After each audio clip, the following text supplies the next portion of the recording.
Yes, I'm ready. No, I'm not in my office, but that's all right. Hello, thanks for tuning in to me. Agony Aunt Emma, celebrity agony aunt of City Live FM. I'm very glad you tuned in because we have a special guest today. Live from his London office, Al, the training manager of a legal firm. Hi, Al. Hi, Emma. And thank you for inviting me to talk to you. Thanks to you. It's such an honor having the opportunity to talk to you. I know that you have a lot of responsibilities and that you play a key role in the management of your firm. Well, yes, I do. I've always wondered what people like you look like, what kind of life they lead. It must be exciting. If you consider a 10-hour working day exciting. Being a training manager is a very demanding job. Sure. What kind of programs do you run? Quality control, work measurement, human resources, development of supervisors. Wow. Can you tell us some more about your specific duties? I have to evaluate and recommend strategies to meet objectives.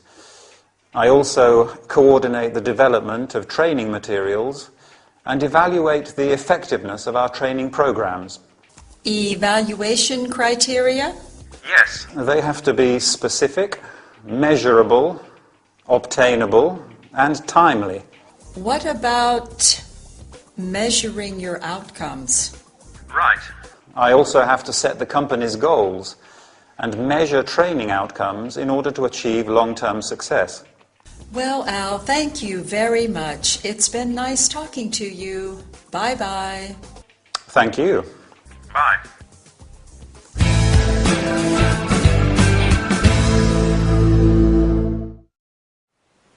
Welcome back, everybody. Ready for a business training session? I hope so. In fact, we are going to talk about a very important aspect of every successful business: training programs. We are going to learn about terms and verbs related to training and company management. Emma is interviewing Al, training manager of a law firm. As you have heard, Al deals with training programs. Training is the process of preparing staff for the skills needed for a particular job. The first question Emma asks is, what kind of programs do you run? A program is a series of steps to carry out or objectives to achieve. You can run, carry out, and offer a program.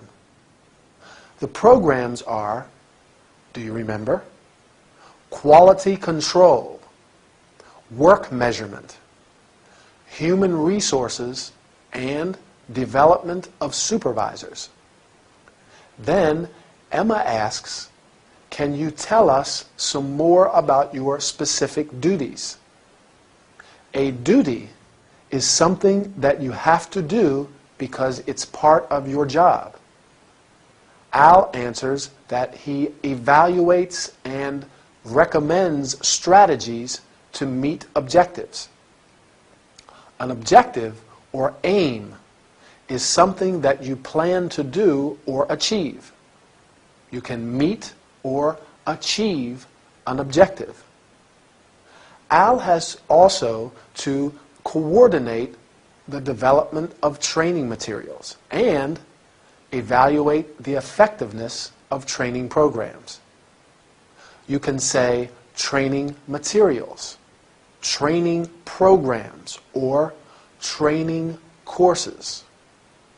Training can be intensive, high quality, individual, etc. Can you remember what evaluation criteria are? Let me help you. They have to be specific, measurable, obtainable, and timely. In other words, They have to be precise, easy to measure and obtain, and they have to happen at the right time. Finally, Al says, I have to set the company's goals and measure training outcomes in order to achieve long-term success. A goal is an aim or purpose. An outcome is a result or effect of an action. You can set, have, and establish a goal and achieve, have, and enjoy success.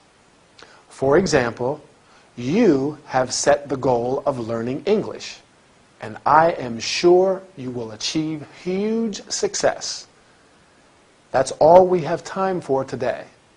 Keep practicing your English, and I'll see you next time for another workout. Bye.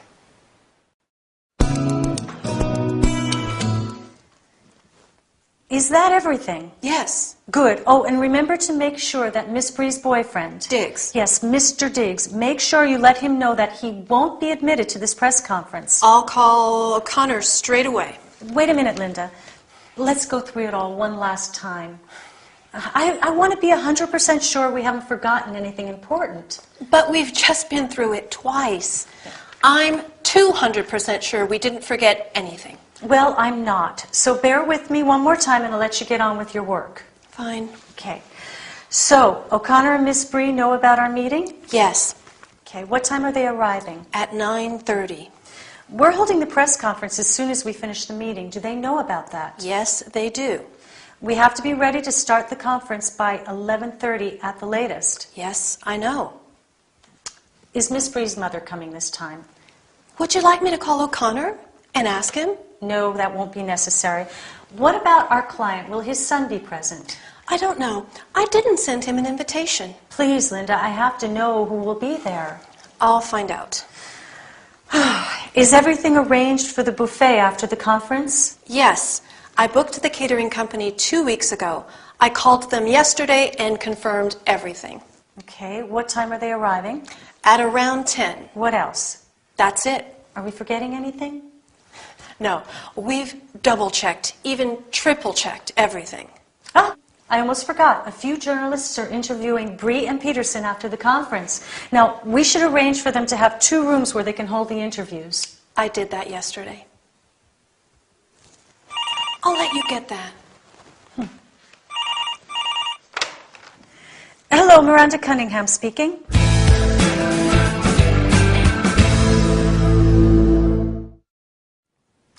Hi, everybody. It's lucky Linda manages to sneak out before Miranda decides to check everything again. Linda is sure that everything is arranged for the meeting and the press conference next week, but Miranda wants to go through it all one last time. We're going to look at the different ways they confirm various arrangements. You probably noticed the use of will when Linda makes a quick decision to do something. I'll call O'Connor straight away. I'll find out. What other expressions could we use when we're promising to take action? I'll take care of it, or I'll let him know. But when Miranda talks about the planned future events, she uses the present continuous. We're holding the press conference as soon as we finish the meeting. A few journalists are interviewing Bree and Peterson after the conference. What time are they arriving? Is Miss Bree's mother coming? What other questions can we ask to confirm everything is arranged? Yes, that's one. Is everything arranged? Miranda asks, is everything arranged for the buffet? Is everything ready? Is everything organized? Are we forgetting anything? Who will be there? She gives a few instructions as well. Make sure you let him know that he won't be admitted to the press conference. She's talking about Mr. Diggs. He won't be admitted to the press conference. A definite future event. It's not really planned. That's just the way it is. He won't be admitted. Maybe he caused a bit of trouble the last time. So she says, make sure you let him know. Make sure you do it. That means it's important that you do it. So be sure to do it. What about when Linda talks about all the things she's done? I booked the catering company 2 weeks ago. I called them yesterday and confirmed everything. I did that yesterday. Very efficient. Are you as efficient as Linda? Great. So did you get all that? Or shall we go through it one more time? No. I'm sure you got it. Bye for now. So, Rose, how are you? Not well. I have a serious problem. Please, tell me, what exactly is your problem? The situation at my workplace is unbearable. Why is that? I don't know why, but everybody hates me. Come on, Rose, you are exaggerating. No, I'm not. My colleagues hate me. The secretary hates me. The accountant hates me. The cleaning lady hates me. And do you know who hates me the most? No. Mr. Gradgrind. Oh, Mr. Gradgrind, your boss.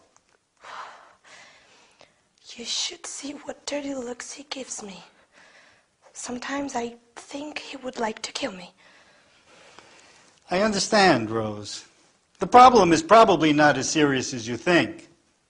You could try being more flexible. That can be useful, but not with them. You could listen to them more carefully. Maybe there is just a misunderstanding. The problem is that they don't even talk to me. You could do something nice. I don't know. Buy flowers for the secretary. And the cleaning lady, a bottle of wine for your colleagues. That might be a good idea, but I'm not keen on doing such things. You could invite them to your place for dinner sometime. No way. I'd rather find another job. I'm afraid that this attitude won't help you to solve your problem. Why do you think so?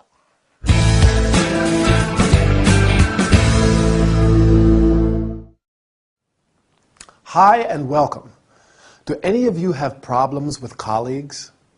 Well, I think that's quite a common problem, right? During this workout, we are going to talk about it. Today, we are going to learn about expressing reservations and rejecting suggestions. As you have seen, Rose visits Dr. Frazier because she has a serious problem at work. The problem is, remember? Yes, that everybody hates her. Her colleagues, the secretary, the accountant, the cleaning lady, and most of all, her boss. Do you think this is true? I don't know.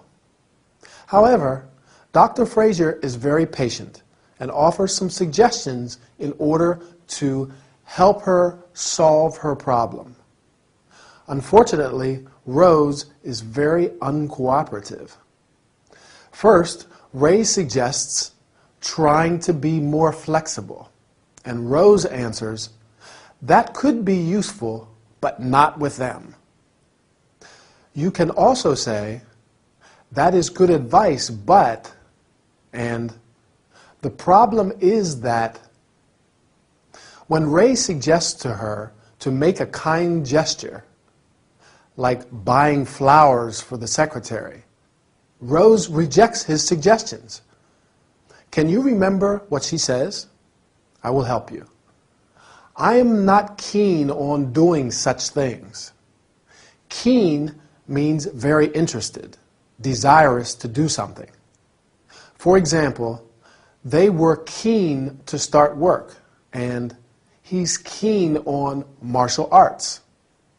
Ray makes some other suggestions, and Rose replies, "No way," an expression used to tell someone that something is out of the question.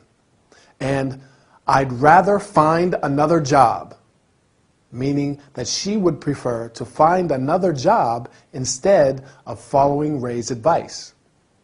Do you think that Rose is going to solve her problem? I doubt that very much. That's all for this session. See you next time for another workout. Bye. Well, you've told me about your immediate family. Today I'd like you to tell me about the rest of your family. Grandparents, aunts, uncles, cousins. Do you want to know about my brothers and sisters? No, you're an only child, John. Just checking your memory. Right. Well, what can you tell me about your family? Well, let's see now. My family. We have a tradition of hairdressers in my family. My grandfather, on my mother's side of the family, was a hairdresser. My uncle Len, my mother's brother, is a hairdresser. I'm a hairdresser. Oh, and my father's cousin, Wendy, is a hairdresser. What a lot of hairdressers. Yep, all hairdressers. Do you get on with your uncle? Yes, we get on like a house on fire. He's like the older brother I never had. And what can you tell me about your grandfather? Oh, he died a few years ago. He was very affectionate and loyal to his family. You know, he met my grandmother when they were teenagers, and they were inseparable from that day on. She was his lifelong companion. Nice that. Yes. It's hard to find a well-matched couple nowadays. And what about your stepfather? My stepfather? Your mother's husband. Oh, I don't think of him as a stepfather. I just call him Donald or Don. What can you tell me about Donald? He's a hairdresser too. Oh. Like I said, all hairdressers. Now, if you ever need a haircut, you know who to call.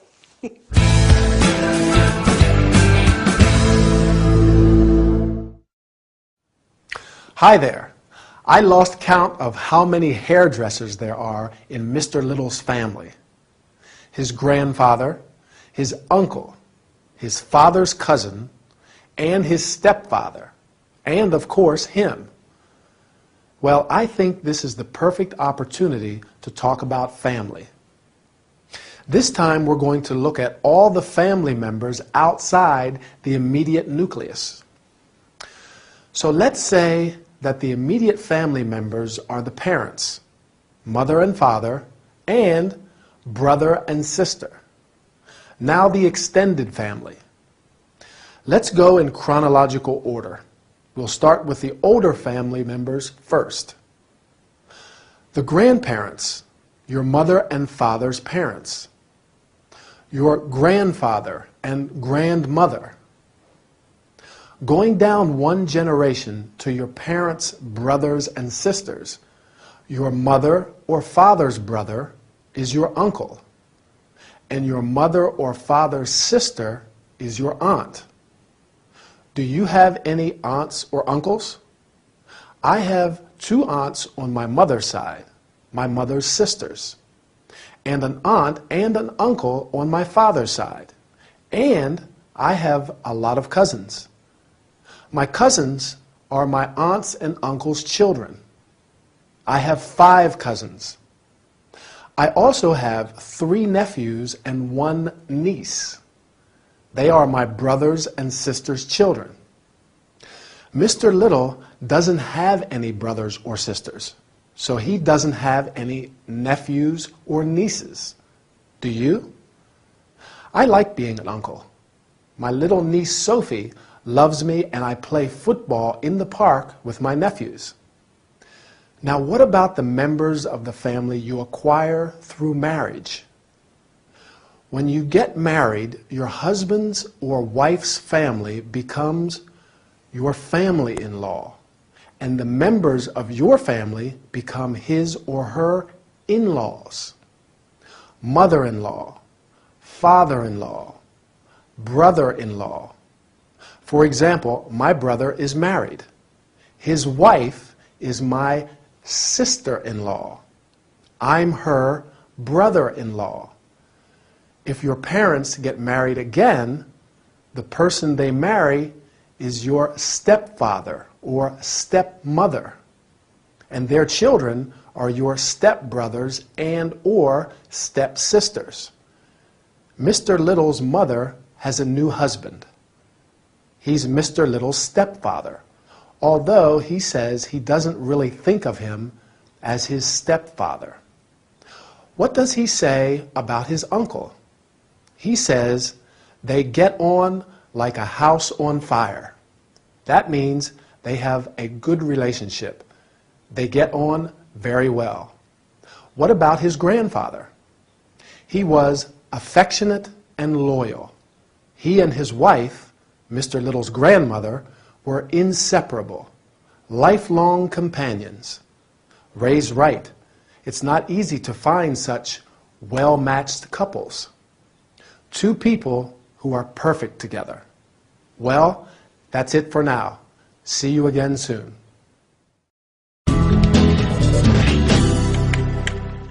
Let me see. You made a reservation for our tour, Wonderful Australia, right? Yes. Is there anything I can help you with? I would like to verify all the details, if possible. Sure. That's what I'm here for. Shall we start with the departure date? I would like to leave August 8th instead of August 15th. Sure. Let's have a look. Yes, we have a place available on August 9th. That's fine by me. Is that all? No. I would like to visit Kangaroo Island, but it isn't included in the tour. That's true. One possibility could be an optional excursion. There's a flight from Adelaide that takes you to Kangaroo Island. That sounds fine. It might be a good idea to rent a 4x4 vehicle with a specialist guide. You can walk amongst Australian sea lions and visit a park where kangaroos come out late in the day to eat. Wow! Sea lions? Kangaroos? Terrific! Well, now let's speak about the price. Yes. The price of this excursion is £350 per person. 350 pounds per person? That's pricey. Yes, but I think it's worth the price. Would you like to see some photos? No, thank you.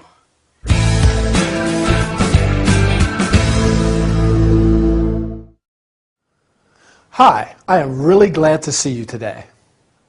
It will be a very pleasant workout as we are going to talk about traveling to faraway places. Today we are going to learn how to start a conversation, make and accept suggestions, reach an agreement, change topic. Emily has made a reservation for a tour of Australia, but wants to discuss some aspects before departure. She says, I would like to verify all the details.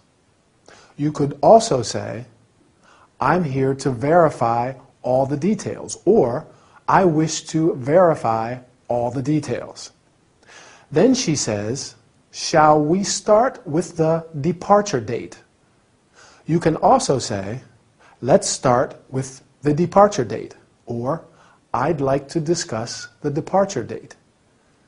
The travel agent tries to reach an agreement. In order to do that, she says, one possibility could be, you can also say, may I suggest, or you could consider the following options. As you have seen, she offers her an optional excursion to Kangaroo Island, where she'll be able to walk among the sea lions and see the kangaroos. Emily is quite satisfied and accepts the travel agent's suggestions with enthusiasm. Here are the expressions that she uses. That's fine by me. That sounds fine. Terrific. You can also say, that's a good idea. Finally, the travel agent changes topic and says, well, now let's speak about, can you remember what? The price, right. You can also say, let's turn to, and let's talk about. I am sorry, but I have to tell you that the session is over. Bye, and see you soon for our next workout. You know, I went to San Francisco last week. What an amazing city. Really? On vacation? No, for work. A big job, actually. I had to do a photo shoot for a magazine in the bar of a 5-star hotel. Wow! And they flew you all the way to San Francisco to do it. Yes. It was some hotel. The bar was on the top floor with a roof terrace, a great view of the city. How many floors were there? 10. I hope there was an elevator. Yes. Not a normal hotel lift. It was like a space capsule with a bellboy, and the reception was in a glass bubble suspended between the ground floor and the first floor. Sounds cool. And the chambermaids were like models.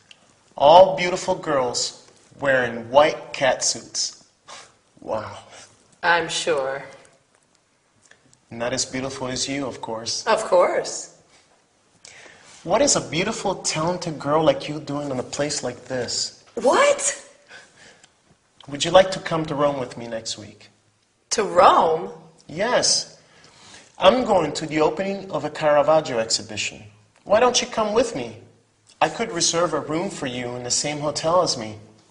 It's more like a bed and breakfast, guest house really. But there is room service, a buffet breakfast, and we can eat out in the evening. I know some great restaurants. Hold it. Why should I go to Rome with you? Why not? Because I don't know you, for one. You can get to know me, and I'd like a general outsider's perspective on the exhibition. Outsider? Outside the world of art. Actually, I studied history of art at university. Thanks for the invite, but I'm busy next week. All week.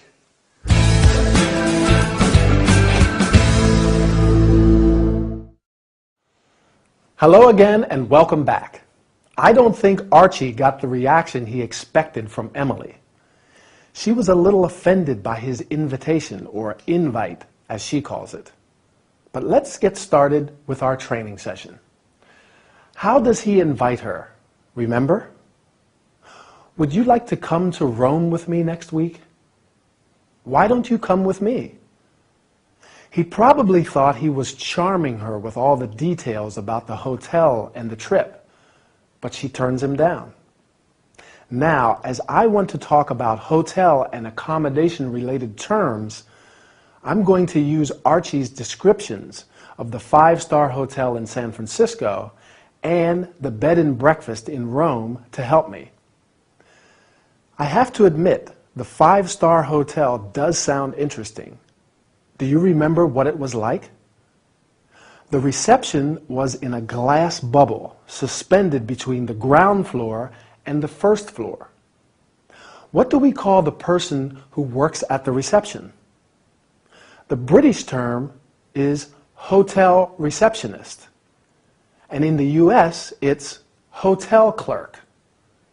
The person at the door of 5-star hotels is traditionally called the doorman, but door person is more politically correct. In the UK, they say the hall porter. Going back to the hotel in San Francisco, the lift or elevator was like a space capsule with a bellboy. The bellboy is the person who carries the guest's luggage and takes them up in the lift. Oh yes, lift is the British term, by the way, and elevator is the American term. Who else does Archie talk about? The chambermaids, apparently all very beautiful girls. A chambermaid cleans and takes care of the bedrooms in a hotel. Usually, in 5-star hotels, there's also room service and laundry service. Now, the B&B in Rome, where Archie is staying, is probably not as luxurious, but there is room service and a buffet breakfast. As the name suggests, bed and breakfast, the price of the room includes breakfast. We also call this kind of accommodation a guest house. If a hotel has a restaurant, you can often stay there half board or full board. That's when you eat all your meals in the hotel restaurant. I usually like to explore and eat out when I travel, don't you? Or stay in self-catering accommodation. Self-catering means it has a kitchen area where you can cook your own meals and save a bit of money. Eating out all the time is expensive. Well, that's all we have time for, so I'll say goodbye. See you again soon.